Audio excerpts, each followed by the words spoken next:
And welcome to our Shepherding the Next Generation event this morning here at the State House. My name is Tom Pearce. I am the National Director of Shepherding the Next Generation. We are an organization of evangelical pastors throughout the country who are committed to caring for and defending the needs of children, particularly in at-risk communities. Here in the great state of Ohio, we have 70 members.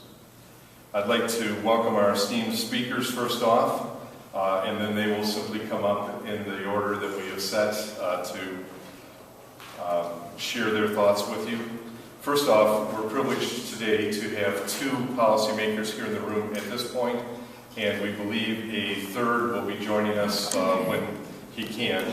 And those are, the one that will be joining us is Representative Ron Amstutz, Representative Andy Bremer is here, and Senator Peggy Lehner is here. We also have several of our members from Shepherding here today. They are committed to speaking on behalf of children at risk and equipping the church to live out the commandment to love your neighbors as yourselves. And they are Reverend David Snyder, Pastor Rick Rufenacht, Eleanor Shankle, Gary Jeffrey, and Finn Larson.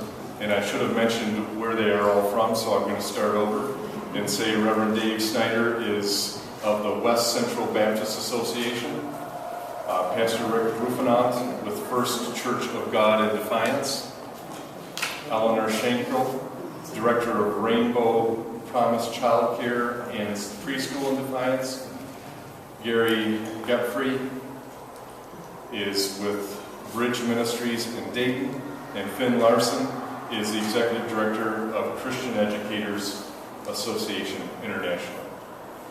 We are here today because the House of Representatives just added $5 million for the preschool or the pre-kindergarten programs into the state budget. We are so grateful for that, and we are committed to maintaining that and increasing it in the future. Our speakers today will explain why it is so crucial for the strength of our state. And I'd like to introduce our first speaker today, who is Reverend Dave Snyder. Thanks, Tom. Good to be here with you this morning. In my remarks, I want to briefly share the state of pre-K in Ohio. First, let me say the person who probably ought to be here instead of me is my wife, who for the past 40 years has served and ministered and worked in preschool settings for those 40-some years, and whether it's through the week at her current employment in the daycare preschool department of her daycare, or at church on Sunday mornings for the last many years, she has ministered to those children at that age group and their parents. And it's not unusual for us to be at Walmart or someplace like that and have some of these children who are a little bit older now come up to her, or their parents come up to her and just stop her right there and reflect upon her work with them in years gone by. It's not unusual, actually, for them to send her some requests for coming to their birthday party as they get older. So she's come to know them and minister and work with them, and so she's made an impact on their lives. And she, like so many others who work in these settings, don't do that for the pay. They do that for the fact that they have been gifted by God to work with children and preschoolers and their parents, and making a difference in their lives. And in fact, just not too long ago, we received an invitation to the wedding of one of the children that she had worked with years and years ago.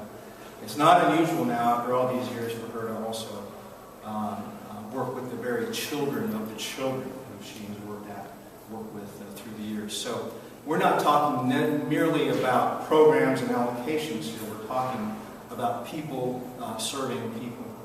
And on the ground where she is, a few years ago, as the funding was cut back in Ohio, she indicated to me how she was seeing a lot of these folks that she'd been working with disappear back into wherever they might be living, because they're not able to afford, with some assistance, the good interaction and daycare that was available for them. In 2010 and 2011, early childhood education served a total of 9,100 children, providing state funding for 5,700 of these children. No doubt a few of those children along the way, through the years, my wife has actually interacted with. The bad news is that the percentage of children served by state pre-K programs in Ohio has decreased considerably over the past few years, and she is an eyewitness to this. She has seen these people that she was serving just not show up anymore because they just simply can't.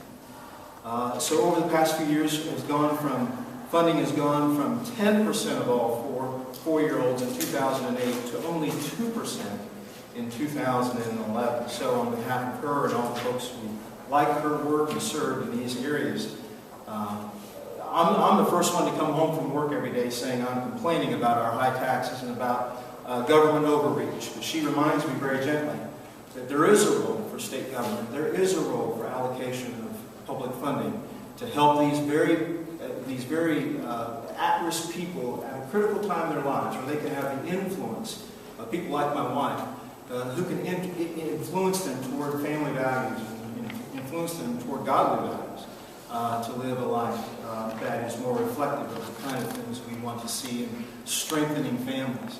And so strong families make a stronger Ohio. Thank you.